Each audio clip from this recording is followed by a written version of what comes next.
আমি টাকা দিতেও রাজি, জান দিতেও রাজি, আমি রক্ত দেওয়ার জন্য রাজি ওখানে। আসসালামু আলাইকুম ওয়া রাহমাতুল্লাহ। সবাই দোয়া করবেন আপনারা যেন ভালোবাসা সারা জীবন থাকে। আমি সবার কাছে সুস্থ বিচার চাই, প্রশাসনের কাছে। আমি একটু কান্না করলেও কান্না স্বামীটা, এখন আমাদের সন্তানদের সুস্থ বিচার চাই, প্রশাসনের কাছে অনুরোধ এটাই। ওদেরকে ধরে ওদের ফাঁসির বিচার চাই। আর আমি কোনি আনন্দের সাথে আমাকে ও অশ্বাস দিয়ে নিয়ে যায় ওনার বাড়িতে তালা মারা। আমি কি তালা ভাঙবো? ওদের তালা ভাঙি নাই। আমাকে বলতেছে সকালে উনি আমাকে জীবিত আমাকে বলতেছে যে আমাকে এখানে উদ্ধার করতে আসো, তুমি আসো, আমার ছেলে আসো।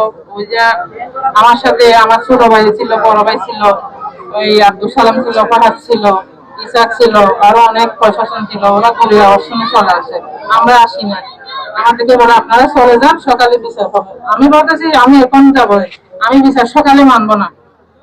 আমি এখন যা করতে আসি, আমার ছেলে বলতেছে আমাকে রাখি দেন, আমার আম্মুকে রাখি দেন, আমার আব্বুকে ছাড়ি দেন। ও দেয় নাই, ও বলছে সকালে আমি বড় ভাইকে নিয়ে আসবো। ওই খুনি আলমদের আমি ফাঁসি চাই।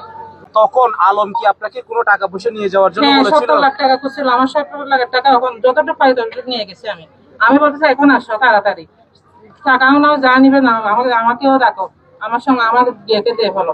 আমাকে দেয় নাই ওরা, বলছে সকালে দিবে, সকালে দিবে, সকালে লাস্ট দিছে, সকালের মধ্যে আমাকে দেয় নাই। তখন প্রশাসন কেন চলে আসে আপনাদেরকে জানাইছে? ওখানে গুলির আওয়াজ শুনে ওরা অনেক ভয় পাইয়ে চলে আসছে, আমাদেরকে রেখে চলে আসছে। আমার কোনো যোগ্যতা খেলাফ পাই নাই, এখনো পর্যন্ত পাই নাই।